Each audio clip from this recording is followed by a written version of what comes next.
In a small community, some people are more than just residents. They are the very threads that weave the fabric of daily life together. They are the familiar faces, the helping hands, the quiet pillars of support. Today, we're talking about one such man, Shane Carrigy from Ballinalee County, whose sudden and tragic death has left a deep void in the heart of his community. His story is one of dedication, kindness, and a life spent in service to others.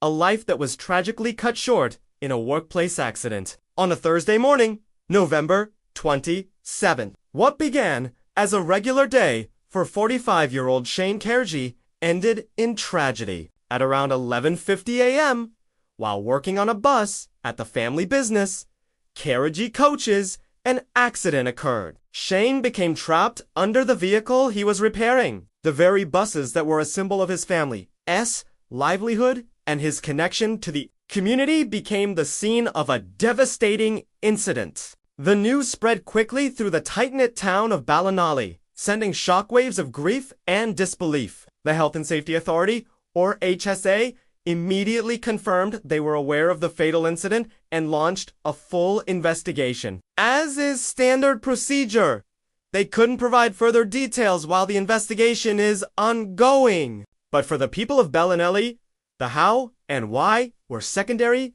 to the overwhelming sense of loss. They had lost one of their own, a man who was a constant, reliable presence in their lives. The reality of his absence was beginning to set in, and the community was left to grapple with the sudden silence left behind. In a heartbreaking turn of events, the family's grief was compounded just 2 days later. Shane's father, Carrigy, passed away on the following Saturday. The weight of this double tragedy is unimaginable.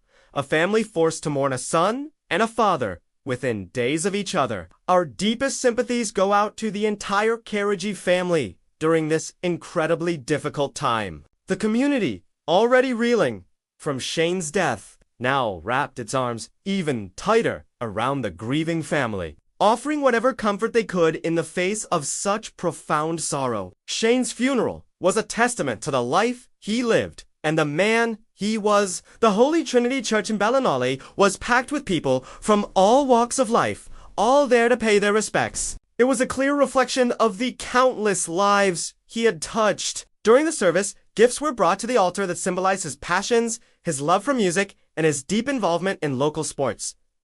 These weren't just objects. They were reminders of the joy and energy he brought into the world. Parish priests, Fr. Thomas Murray, beautifully captured the essence of Shane's life in his eulogy. He described Shane as a great community man, someone whose entire life was, in a way, about carrying people. Shane spent his life carrying people, Fr. Murray said. He literally carried them, taking children to national school and secondary school. He drove teams to matches, whether it was hurling, football, soccer, or basketball. He was the man behind the wheel, ensuring the next generation could pursue their passions safely. He wasn't just a driver, he was a guardian, a familiar and reassuring presence on those journeys. But his caring of people went far beyond the literal sense. Fr. Murray shared a powerful story that illustrated Shane's quiet, profound impact. He received a text from a young man, now living in Australia, who had been a brilliant Gaelic player, but also, as he put it, an absolute tearaway in his youth. This young man remembered his journeys with Shane. He recalled how Shane would take the time to chat with him, forming a bond, a friendship. The message from Australia read, Shane always watched out for the people in the margins and subtly might influence them away from the darkness towards the light.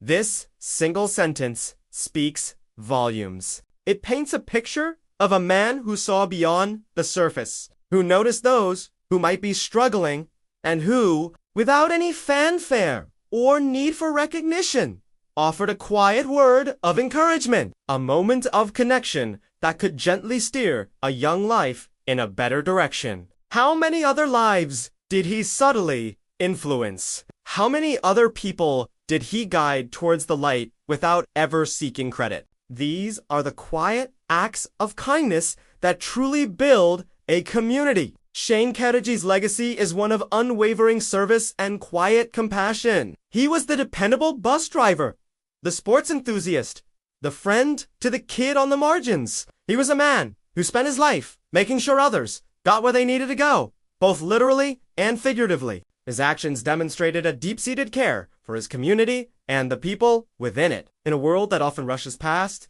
Shane took the time to connect, to listen, and to make a difference in small but incredibly meaningful ways. He leaves behind a heartbroken family, his wife Anne, his children Kayla and Ryan, his sister Michelle, and his brothers Raymond, Michael, and Aiden. The loss for them is immense, and the entire community shares in their sorrow. Following the funeral mass, Shane was laid to rest in St. Emer's Cemetery in Ballinalee. The story of Shane Carrigy is a poignant reminder of the fragility of life and the incredible impact one person can have on a community. It's a reminder to appreciate the quiet heroes among us, the ones who show up every day, do their work with pride, and spread kindness without expecting anything in return. The investigation into the accident will continue.